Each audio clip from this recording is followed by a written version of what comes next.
Excellencies, ladies and gentlemen, I would like to thank the Institute for Global Environmental Studies and Professor Takeuchi for inviting me to speak on the role of nature-based solutions to advance the Sustainable Development Goals and to build forward better from the COVID-19 crisis.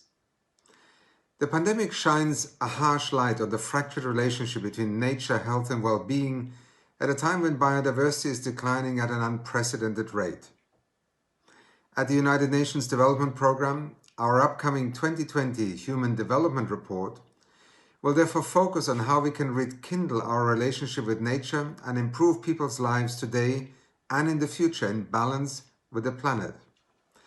At the same time, we must recognize the significant gains that we have made today to protect our planet.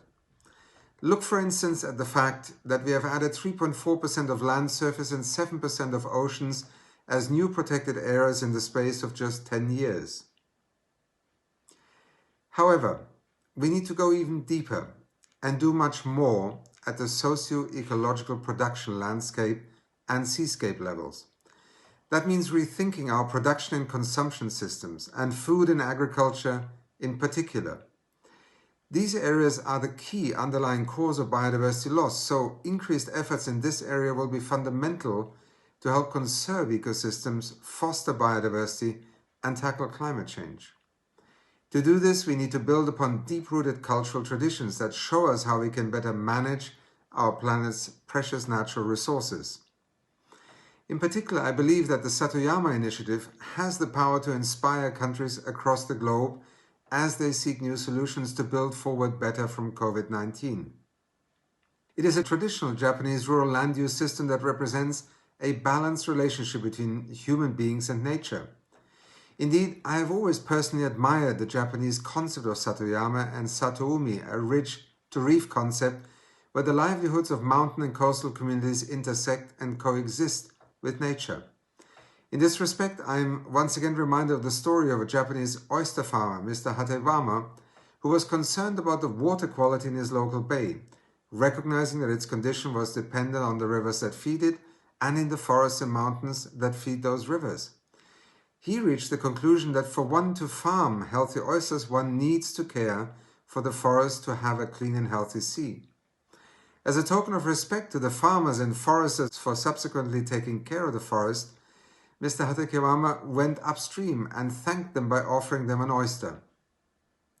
Such cultural traditions and the concept of society living in harmony with nature are clearly reflected in the Aichi biodiversity targets, where Japan played a critical lead role. Indeed, during the recent UN Summit on Biodiversity, many heads of state committed to a New Deal for nature and a One Health approach that unifies human, animal, and environmental health. UNDP is implementing the One Health approach on the ground, including through the Community Development and Knowledge Management for the Satoyama Initiative program, thanks to funding from the Japan Biodiversity Fund. This program, which is implemented through the Global Environment Facility Small Grants Program, works on more than 200 community projects in 20 countries. It aims to increase social, ecological and climate resilience in both landscapes and seascapes. To give just one concrete result of our efforts working together with indigenous communities and women in Indonesia, we helped to recover traditional food crops and restore 2,800 hectares of land on Semau Island.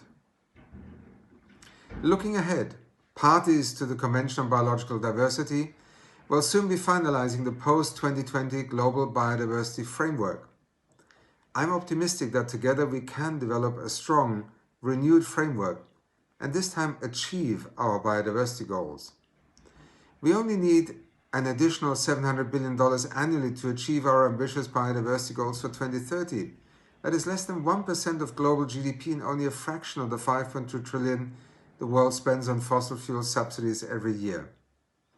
Approaches which blend the traditional and innovative, such as the Satoyama Initiative, will play a vital role to chart a course towards a brighter future for people and planet. They clearly demonstrate how human societies can indeed live in balance with nature. In a broader sense, such nature-based solutions will help us to build the new development model that we all search for. one that recognizes the true value of nature that will help us to tackle climate change and advance human well-being at the same time. And ultimately to realize that greener, more inclusive and more sustainable future we all desire. Thank you.